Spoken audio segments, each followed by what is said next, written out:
El año era 1910. Porfirio Díaz había gobernado México por más de 30 años. Su época, conocida como el Porfiriato, parecía brillante en la superficie. A los inversionistas extranjeros les encantaba. Los ferrocarriles cruzaban el país, conectando minas y haciendas con los puertos. Grandes edificios, inspirados en diseños europeos, se levantaban en la Ciudad de México. Pero esta era una paz frágil, un progreso construido sobre las espaldas de muchos para el beneficio de unos pocos. La estabilidad era una mentira. Era la calma antes de la tormenta, un silencio impuesto por los rurales, la temida policía rural de Díaz, que silenciaba cualquier voz de oposición con rapidez y brutalidad. Bajo la apariencia de modernidad, un profundo descontento hervía en los vastos paisajes de México. En el norte, vaqueros y mineros sentían la presión de grandes compañías estadounidenses. En el sur, especialmente en Morelos, comunidades indígenas veían cómo sus tierras ancestrales eran devoradas por enormes plantaciones de azúcar. El campesino común estaba atrapado en un ciclo de peonaje por deudas, trabajando tierras que ya no eran suyas por salarios que nunca alcanzaban. No había justicia real, ni camino para la movilidad social. La promesa del liberalismo se había marchitado, dejando solo autocracia y una desigualdad profunda y dolorosa que carcomía el alma de la nación. Francisco Pínoz Madero no era un revolucionario típico. Era un hombre de familia adinerada en Coahuila, educado en el extranjero. Era espiritista, vegetariano, creyente en la democracia. Veía la podredumbre del sistema porfirista y creía que México estaba listo para un cambio. No llamó inicialmente a un derrocamiento violento. En cambio, escribió un libro, La sucesión presidencial, en 1910, y decidió postularse contra el viejo dictador. Díaz, confiado, primero se burló de Madero y luego, al sentir el inesperado apoyo popular hacia su rival, lo encarceló justo antes de las elecciones fraudulentas. Fue un error fatal del viejo tirano. Desde su exilio en San Antonio, Texas, Madero lanzó el Plan de San Luis Potosí. Era un documento que declaraba nulas las recientes elecciones y, lo más importante, llamaba al pueblo mexicano a levantarse en armas contra el gobierno el 20 de noviembre de 1910. La fecha estaba puesta. El llamado estaba hecho. Era una chispa lanzada sobre un paisaje empapado de gasolina. En Chihuahua, Pascual Orozco y un personaje local llamado Doroteo Arango, pronto conocido como Pancho Villa, respondieron al llamado. En Morelos, Emiliano Zapata reunió a su gente bajo el grito simple y poderoso de tierra y libertad. La revolución había comenzado.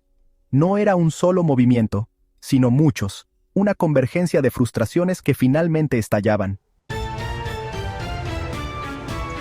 La rebelión estalló con una fuerza que sorprendió a todos, incluso al propio Madero.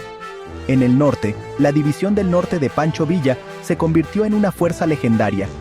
No eran un ejército tradicional, eran mineros, vaqueros y trabajadores ferroviarios que se movían con increíble rapidez, usando los mismos trenes que Díaz había construido para lanzar ataques sorpresa. Villa era un estratega militar brillante, aunque impredecible. Capturó Ciudad Juárez, una ciudad fronteriza clave, lo que asestó un golpe devastador a la moral del ejército federal. Esta victoria, más que ninguna otra, obligó a Porfirio Díaz a ver la realidad. El anciano finalmente renunció en mayo de 1911 y se fue en exilio silencioso a París, dejando un vacío de poder. Madero entró a la Ciudad de México como un héroe. Era el apóstol de la democracia, el hombre que había derrocado a un dictador. Pero su presidencia fue problemática desde el principio. Era un idealista político, no un revolucionario endurecido. Creía en las instituciones y en el Estado de Derecho, lo que lo hizo lento para implementar las profundas reformas sociales que la gente anhelaba. No comprendió la urgencia de hombres como Zapata, quien se negó a deponer las armas hasta que las tierras robadas a los pueblos de Morelos fueran devueltas. Zapata lanzó su propio plan, el Plan de Ayala, denunciando a Madero como traidor a la causa revolucionaria. La lucha, que había hecho una breve pausa, estalló de nuevo. La situación se salió de control. Los propios generales de Madero, hombres heredados del régimen de Díaz, conspiraron contra él. En febrero de 1913, Durante un trágico periodo de 10 días conocido como la Decena Trágica, el general Victoriano Huerta, un comandante brutal y alcohólico, traicionó a Madero.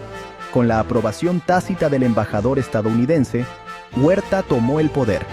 Madero y su vicepresidente, Pino Suárez, fueron arrestados y luego asesinados.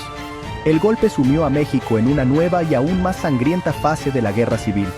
Huerta fue un dictador al estilo antiguo, mucho más despiadado que Díaz. Su ascenso al poder unió a las diferentes facciones revolucionarias contra un enemigo común.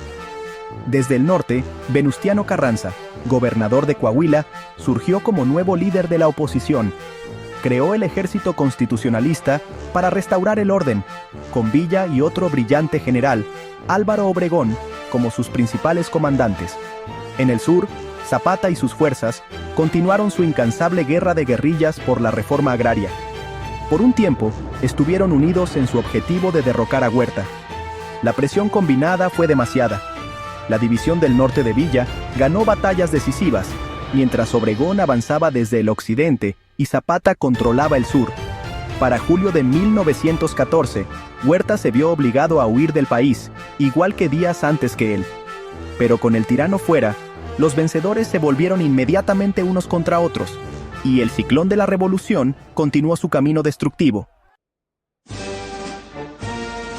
La alianza que derrotó a Huerta era frágil, un matrimonio de conveniencia entre hombres con visiones muy distintas para el futuro de México.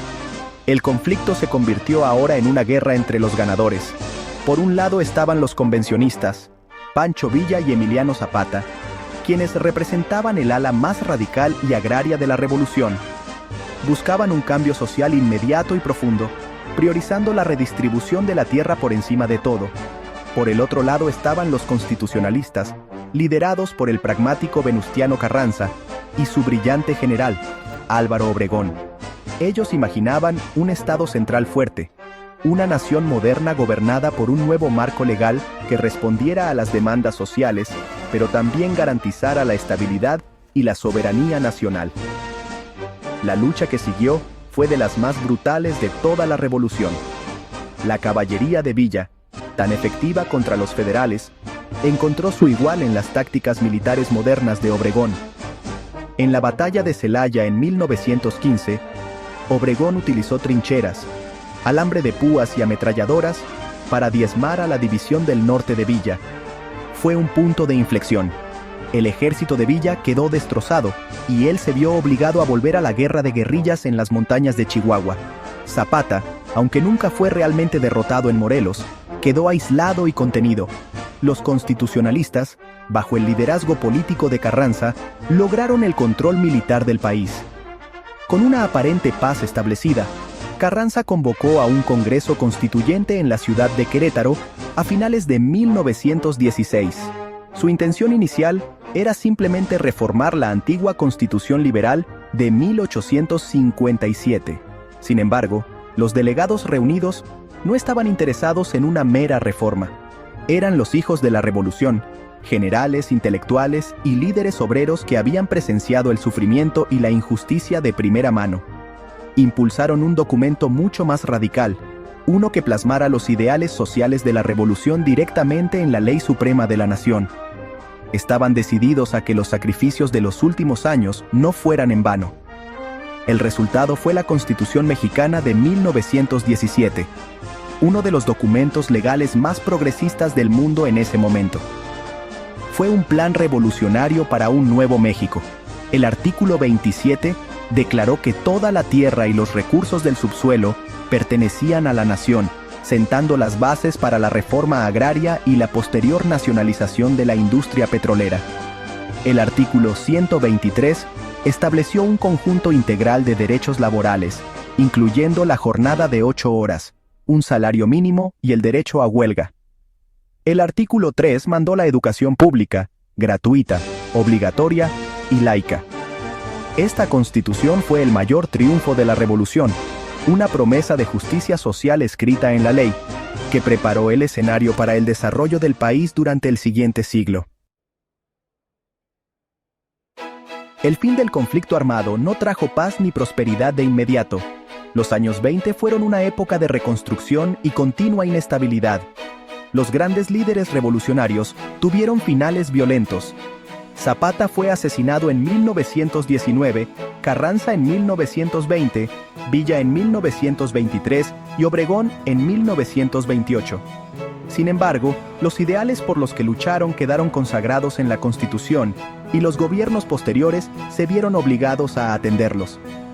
La presidencia de Lázaro Cárdenas en los años 30 marcó el verdadero cumplimiento de muchas promesas revolucionarias.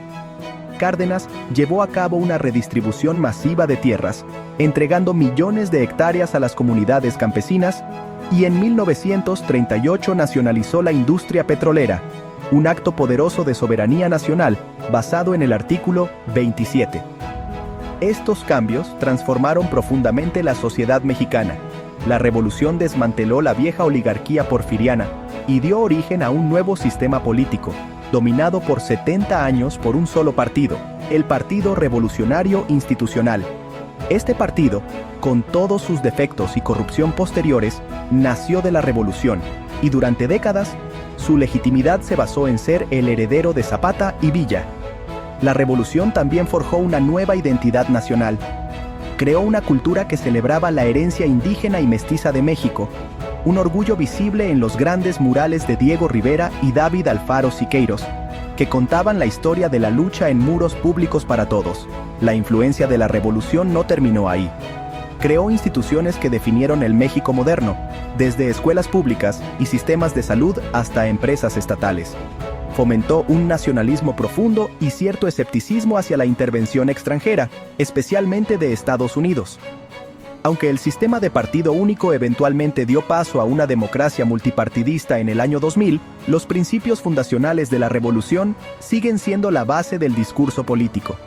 Cada político, sin importar su partido, debe hablar el lenguaje de la justicia social, la soberanía nacional y los derechos agrarios, el lenguaje nacido en las batallas de 1910. Hoy, 13 de junio de 2025, los ecos de la revolución todavía se escuchan fuerte y claro. La lucha ya no se libra con fusiles y cargas de caballería, pero los problemas centrales permanecen: los debates sobre el uso de la tierra, los derechos laborales, la propiedad de los recursos y la enorme brecha entre ricos y pobres siguen siendo centrales en la vida política contemporánea de México. Activistas y movimientos sociales continúan invocando los nombres de Zapata y Villa, exigiendo que se cumplan plenamente las promesas de la Constitución de 1917. La Revolución Mexicana no es solo un hecho histórico para estudiar en los libros. Es una narrativa viva, una historia inacabada cuyos ideales de justicia y soberanía siguen inspirando y desafiando a la nación a construir un futuro más justo para todos.